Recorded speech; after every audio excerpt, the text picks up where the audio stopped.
Hi everyone, it's Jem. It's another day to reflect, and lately, I've come to a quiet realization. Something that's been unfolding over the past few weeks. Sometimes, we're unconsciously led to paths we never really planned for. Like how I didn't set out to become a strategist in a tangible, formal way. But now, looking back, I've realized I've been building the bridge to strategy all along. I just didn't realize it at the time.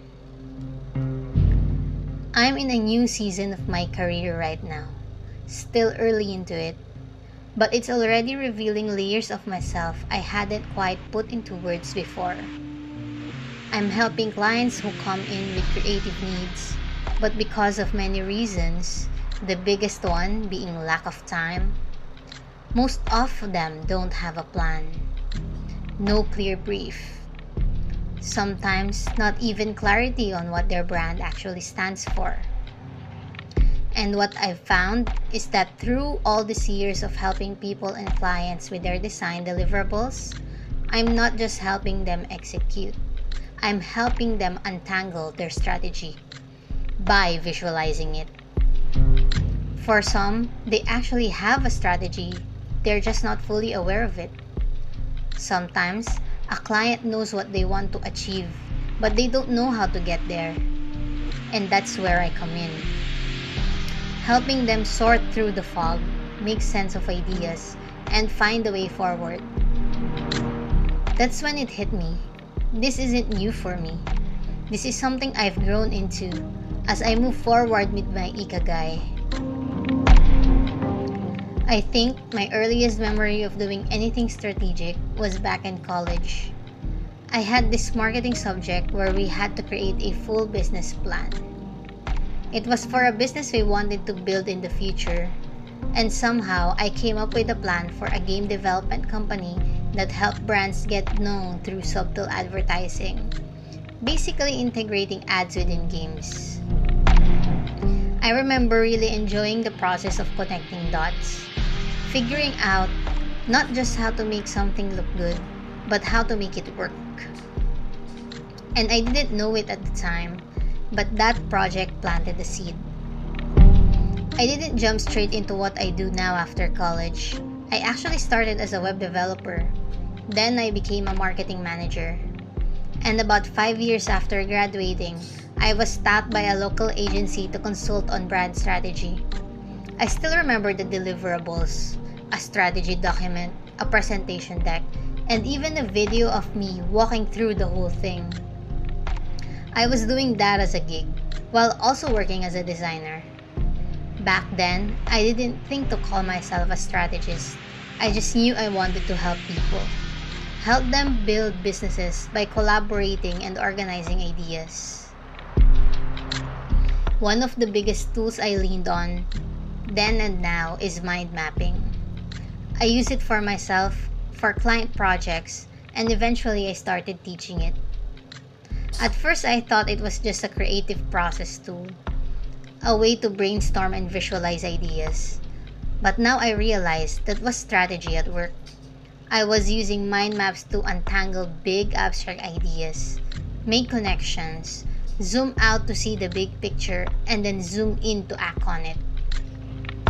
Mind mapping helped me bridge creative thinking and strategic thinking long before I had the language to explain that. Recently, I revisited my Clifton strengths and it felt like everything clicked into place. My top strength is connectedness, the belief that everything is part of something bigger, that there are patterns, meaning, and relationships at play, even when we don't fully see them yet. And that's how I've always worked. And honestly, that's how I got to where I am now. I don't just look at a project or a task. I try to understand the full picture. I think about the audience and the audience's audience. I care about the why. I always have. The rest of my strengths, responsibility, belief, futuristic, learner. They're all about making meaning, thinking ahead, and following through with intention. One thing that's become clearer to me lately is this: strategy isn't just about frameworks or workshops or roadmaps. Strategy is deeply emotional work. Clients don't just need answers, they need to feel seen. They need someone who can translate the mess of thoughts into something that makes sense, something they can act on. And that takes empathy. It takes patience. It takes someone who's willing to sit with ambiguity and guide others through it. And honestly, I love that part of the work because that's not just about being a strategist, that's about being human. And being human is exactly what we need to embrace in the age of artificial intelligence. The biggest takeaway for me in this season is whether in personal life or professional life, we have to be guided by our ikigai, our reason for being. Ask yourself, what do I love to do? What does the world need? How can I keep doing what I love while also helping the world? So if you're listening to this and you're in your own transition, if you're questioning where you fit, if you're seeing patterns in your work that you can't quite name yet, just know you might already be building something, even if you can't see the full shape of it yet. Your experiences matter. Your process matters. The way you think, care, and reflect, that is strategy. You're not behind. As long as you keep moving, you're unfolding. Thanks for spending this time with me. I'd love to hear what bridge you've been building. You can connect with me here on LinkedIn or visit my site at gemmarieann.com. GEMMARIEANN.com. And if this episode resonated with you, feel free to share it or send it to someone who might be on the edge of discovering their own hidden layer.